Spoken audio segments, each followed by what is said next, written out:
Hi, welcome back to this channel. It's so good to have you.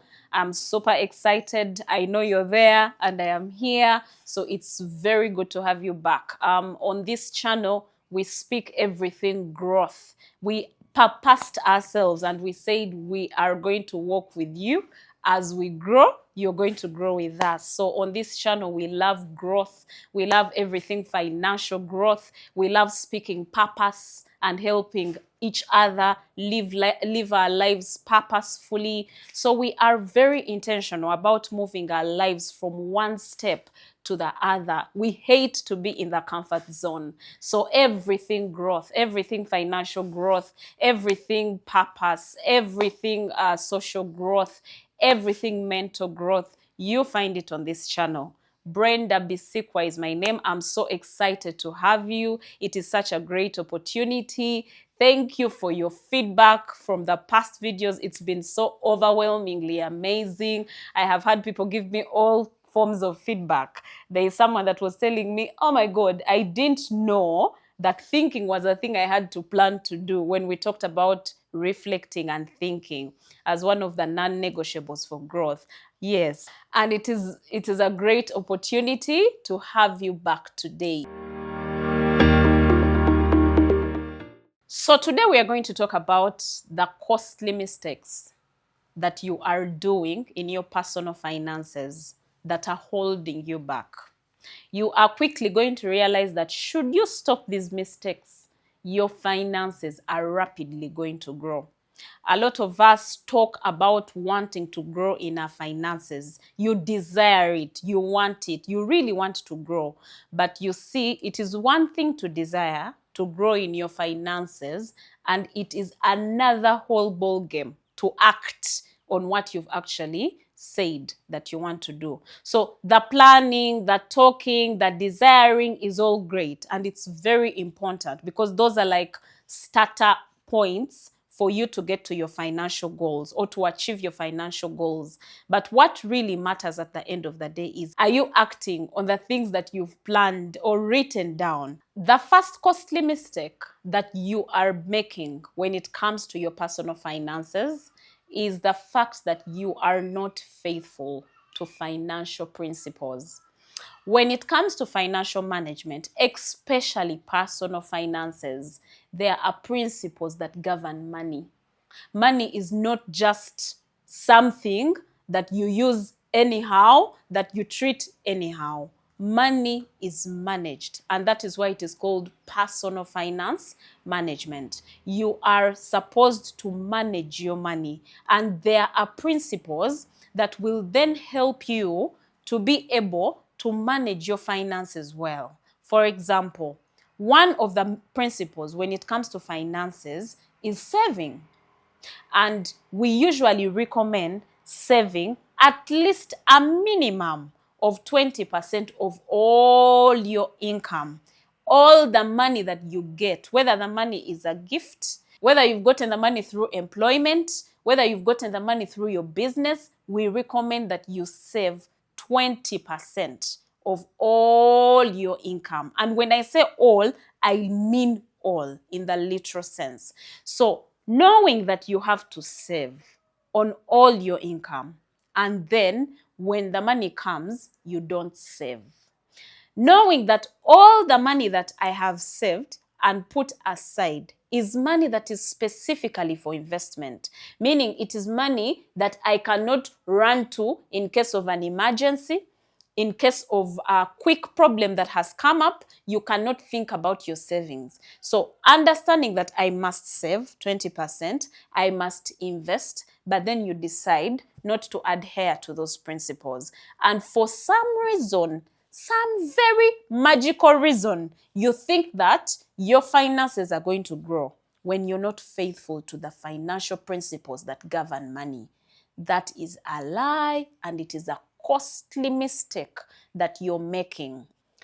Diligence and faithfulness when it comes to your finances are the things that are going to skyrocket you quickly and faster. Your finances are going to grow so fast once you understand it, that I must be faithful to my financial principles. I must be faithful to financial principles. Even the Bible says that the one that is faithful with little is the one that God will give more. Let me even read it for you from the Bible. In the book of Luke, chapter 16, verse 10, it says that whoever can be trusted with very little can also be trusted with very much. And whoever is dishonest with very little will also be dishonest with much. So you cannot tell us, or you cannot tell yourself that right now I just earn 500,000 shillings. I will start saving when I make 1,000,000 shillings. It is a lie, because the same head that is managing the 500,000 is the same head that is going to be managing the million. And I can tell you, if you cannot save 20% of 500,000, I can tell you, you cannot save 20% of 1,000,000 shillings. Because when it comes to finances, it is not about the amount of money you have. It is about the capacity, the discipline, the faithfulness that you have built within you that enables you to do the right thing every time you get the money. So when you are not faithful to financial principles, but for some magical reason, you expect that your money will grow, you're not only lying to yourself, you're lying to your future, you're lying to your children, you're lying to everything in life that concerns you, even lying to your God. You get. So be faithful when it comes to your finances. The moment money comes in, adhere to the financial principles. Number one, if I am a Christian, I must tithe. Number two, that is 10%. Number two, I must save 20%. Then whatever is left, that is what I can use for my expenses. If the expenses are, if your expenses are higher than that 70% that is left, it is not your sign to stop saving. It is not your sign to eat the tithe. It is your sign to make more money, such that even the tithe, even the saving, and even the expenses, you can have more money when it comes to them. So faithfulness to financial principles. You are unfaithful to financial principles, and that is one costly mistake you're making when it comes to your finances. The second costly mistake that you're making when it comes to your finances, you ignore and hate the place of sacrifice when it comes to personal finance management. So you desire to grow your finances, correct? You have goals when it comes to your finances, correct? But when it comes to the place of sacrifice, when it comes to actually getting your hands dirty, to get the work done, to save and invest, to read those books on finances, to go to conferences where you're supposed to learn about finances, to go at work and be diligent, to honor the people who have made the money so that you can learn from them and grow, those ones you don't want. The one that you want is money just showing up on your account, but you've done completely nothing about it. Yeah. And while this might not apply to everybody, I know that it applies to someone out there. You want to grow your finances. You've even written it down. By the end of this year, I should have made 100 million shillings. I should have made 10 million shillings. I should have made 15 million shillings, but you've practically not done anything about it. You've not done anything about it, so much as walking to someone to ask them how you can get it done. But you somehow expect, the part I don't understand is how you expect it to work when you're not doing anything about it. That's the part that I don't understand. And that is what I need you to stop doing. I need you to stop being the kind of person that expects without being willing to put in the sacrifice, or what we can say, the work. One of the things that I can tell you is, anytime you say the word want, I want to make this, I want to do this, I want to find the other, understand that there is a place of sacrifice. You cannot want without sacrificing something. If you want to buy a car, you sacrifice money, save what, take it to the bond, they give you a car. If you want to accumulate 100 million Uganda shillings, it will not come in a day. There is a place of sacrifice. You start to save the money, you start to invest, and eventually we have 100 million Uganda shillings. If you want to move, maybe to move to another place of stay, there is sacrifice. Anytime you say the word want, just know the question is sacrifice. I want a cup of tea. You must pay the money to have the cup of tea. Whether it is the small things, whether it is the big things, you must understand that anytime you want something, there is a place of sacrifice. And a lot of us desire to grow our finances. But when it comes to sacrificing and doing the work, getting your hands dirty, going to meet that client, working on the things you're supposed to work on so that you can grow in that space, those ones you're lazy about them. And you somehow expect that your finances will grow. That is a costly mistake that you're making.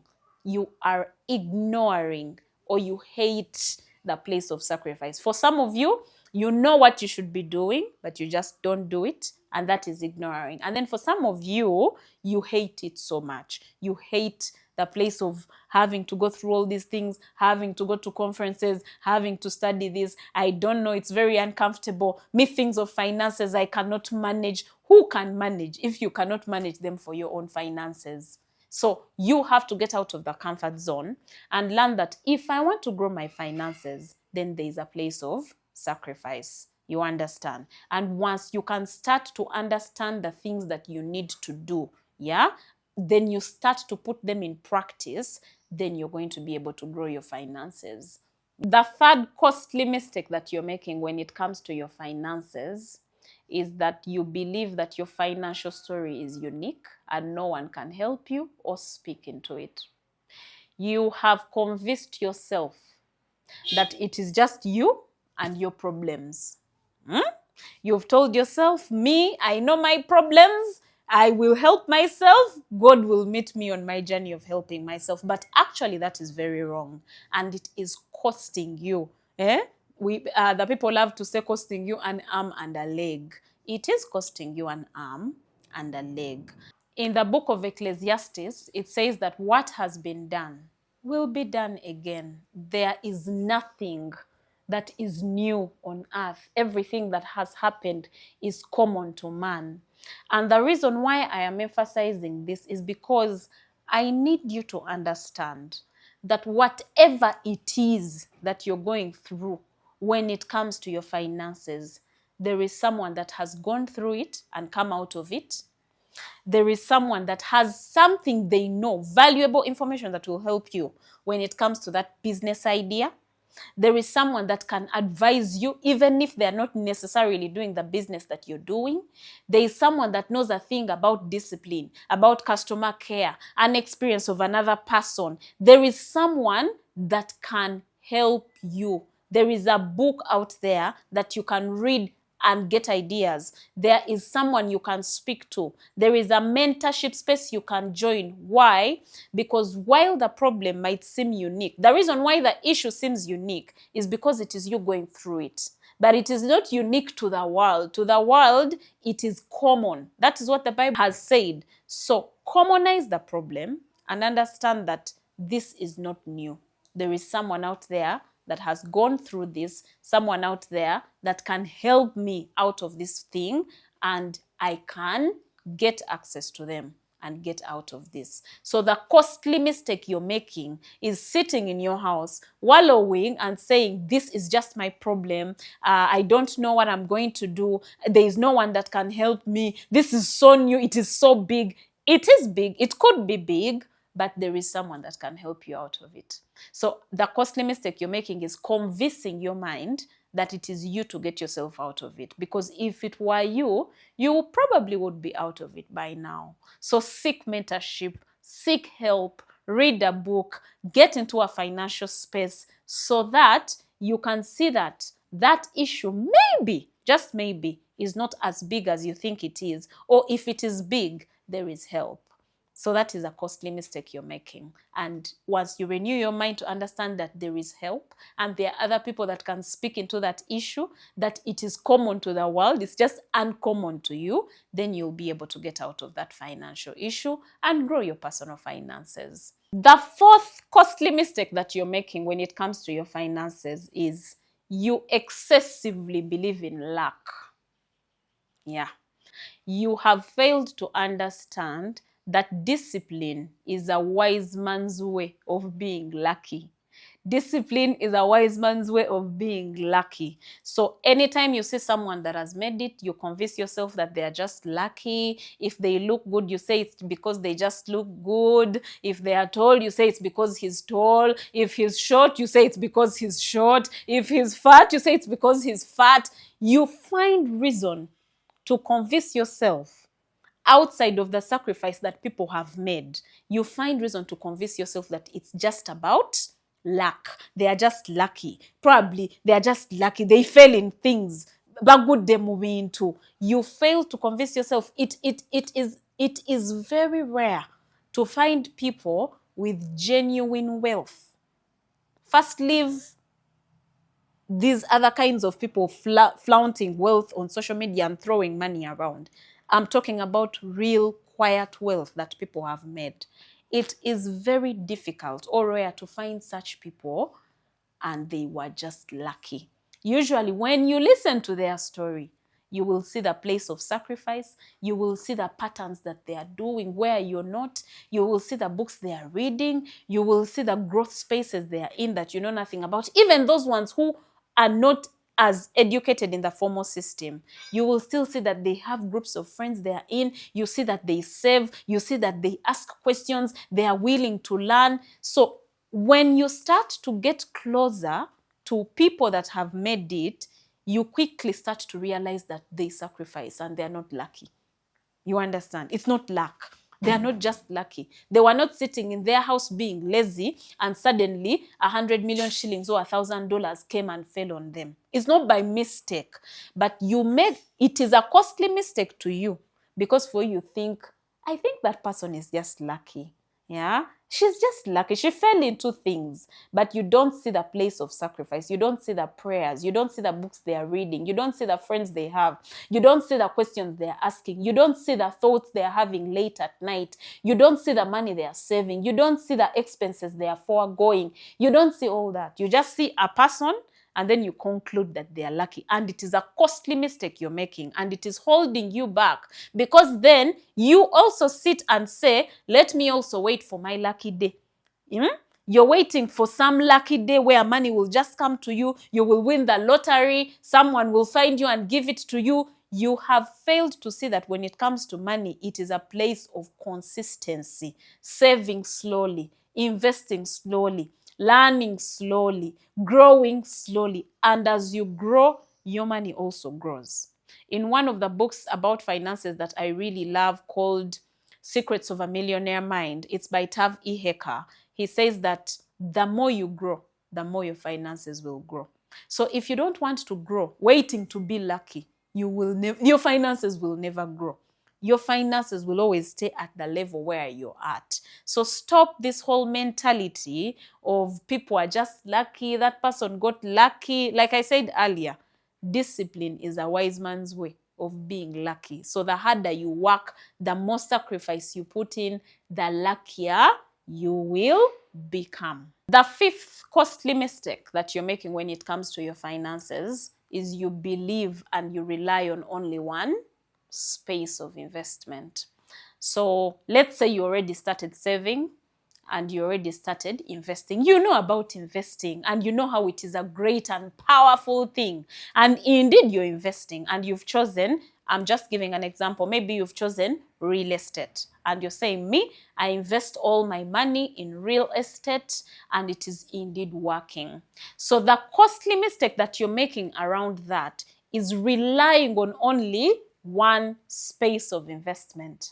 And one of the things that you should understand about investments, having one good investment does not negate the goodness in other investments. So it is okay to have real estate. It is okay to have unit trust funds. It is okay to have bonds. It is okay to do condominiums. It is okay to balance, or what we call diversify, across a body of investments. So the costly mistake that you're making is you invest in one thing and you're not even willing to listen or to learn about any other investment. When someone brings up an idea to you, the first thing you say, no, me, I'm investing here. This is what is working for me. I don't tell me anything. And you are missing out, because lately, especially in Uganda, there are so many great investments that have come up. There are many paper assets. There are financial securities, bonds, unit trust funds. People have come up with all sorts of things, group investments, I don't know, circles, over what. So you don't want to diversify. It's the investment that you have is your place of safety. You're safe there and it is working, but it working does not take away the fact that you should also tap into other investments. Learn about them. See what is happening. Learning about an investment does not mean you're going to invest in it. You could learn about it today and even invest in it 3 years later when it now makes more sense to you. But there are some of us that I know that are completely closed out when it comes to other investments. You're completely closed out. You're like me, I do, let me say, unit trust funds, and I don't want anything else. Don't tell me about this. Don't tell me about this. And you're closed in there. And it is really costing you, because then you miss out on the other amazing opportunities that are out there that you're not learning about. So that is a costly mistake that you're making. The sixth costly mistake that you're making when it comes to your finances is that you are such a perfectionist. You are waiting for the perfect time to start investing, the perfect time to start saving. You're waiting for a perfect time. You're like, no, right now, I just earned 1 million Uganda shillings. Let me wait when I earn 5 million and then I'll start investing. Right now, I don't want to learn about investments too much because I don't have the money. Let me wait for when I have the money and then I start learning about the investments. And that is a costly mistake that you're making, because like we've said over and over in this video, I feel like it's been so repeated. When it comes to finances, the secret is in the consistency. It is in the discipline. It is in the faithfulness. When it comes to your finances, there is no perfect time. When you earn 100K, tithe, save, invest on that. When you earn 200, tithe, save, invest on that. When it is 1 million, tithe, save, invest on that. It is the discipline, it is the consistency, it is the capacity that you build over time. The way you would learn to be a great public speaker, the way you would learn to be a great swimmer, it is the capacity. So if you sit down and say, I am waiting, let me give an example of swimming. You sit down and say, I am waiting for when I can perfectly swim and then I will fall in the pool. That time will never come. You fall in the pool, you learn from there, you make mistakes while in there, everything happens while you're in there. Until one day, months, years later, you become perfect at what you're doing. And it's the same thing with finances. We cannot wait for a perfect time. We cannot wait for the other deals to first come, then we start. We cannot wait. With finances, we start. The secret is discipline, faithfulness, consistency. It's not in a certain perfect, let me wait at the beginning of January, then I start. Let me wait at the beginning of April, and then I start. No. Once the money is here now, we start now. We save now, we invest now. So that is a costly mistake that you're making, because the more you don't start, the more you lose out, the more you keep spending money, and the more you lose out. Money that you would have saved, money that you would have kept, now is gone because you're waiting for a perfect time to start. So that is really a costly mistake that you're making. So I have so far given you 6 costly mistakes that you're making. And I want to give you a bonus. I like this bonus so much. And the bonus costly mistake that you're making when it comes to your finances is that you dishonor and you discredit the work of people that have made it. Yeah. You are the one that is in groups of people discrediting actual people that have made it. Do you know what it takes to save money, to invest, to grow wealth, to become known, to be powerful, to be known for a certain thing in a certain field? You see, you discredit the people because you don't know. Because if you knew, you wouldn't discredit anyone that is doing anything for themselves. You understand? So one of the costly mistakes that you're making is when you see people that have made it, you dishonor them, you discredit their work, you you talk about it negatively. You're the one going on social media on a certain influential person's platform, and you are telling them how whatever they're doing doesn't make sense, but you're typing that stuff from your house. You understand? You're typing that stuff from your house. You don't even earn anywhere close to what that person earns, the influence they have. There's a secret I'm going to tell you. Anytime you find someone that has made anything for themselves, worst case, like if you will not talk to them and tell them and be grateful to them for what they're doing, just keep quiet and walk out. Okay, just say hi, but don't discredit people's work, because every work takes sacrifice. And when you dishonor and discredit the work someone has done, there is no way God is giving it to you. God cannot give you what you dishonor. You see a wealthy person, you're the one abusing them on social media, and then you go to God and you pray for the same wealth. What a shock. Would you give it to yourself if you were that kind of person? You spend the whole day talking ill about your boss that owns the company, then come and pray for God to bless you with grace for you to start the same company. And God is like, I don't understand. So that is a bonus one I'm giving. It's because I have seen it so much. You know, someone is doing something for themselves, you're discrediting it, but you're not doing anything. For you, what are you doing? You tell us about what you're doing. You understand? You tell us about what you're doing, and we talk about your achievements. Why are you coming to discredit someone that is starting their snacks company, starting their financial service entity, someone that is teaching other people? Why? Why? But why? Why? So that is a bonus one. I have noticed it a lot, and I feel like especially for young people, a lot of us, that is why we are not even growing. You know, you discredit the work of your bosses, you discredit the work of people who are doing something with their lives, and for some reason you think you'll just sit back and God gives you the same blessing. It is impossible. So that is a bonus that I wanted to give. So we've come to the end of this video, and I want you to look at each of the costly mistakes. I know you've been reaching out. Some of you have been sending comments on different channels, TikTok, here on YouTube. Some of you have inboxed me and told me, oh my God, I have learned this. I'm going to stop this. So I really, really want to know, what is that one or two or three or even all of the mistakes? Where are you going to correct? Because I know somewhere in there, you're somewhere in there. And if you're not, we celebrate you today. But I know that there is someone that is somewhere in there. And we would really want to hear from you what you're going to correct, what you're going to do. You can post it in the comments. You can inbox us, send us on our email. And we are going to also leave our contact. Just reach out to us. Anything financial knowledge, anything growth, anything investments, we are happy to always hear from you. See you in the next video. Bye-bye.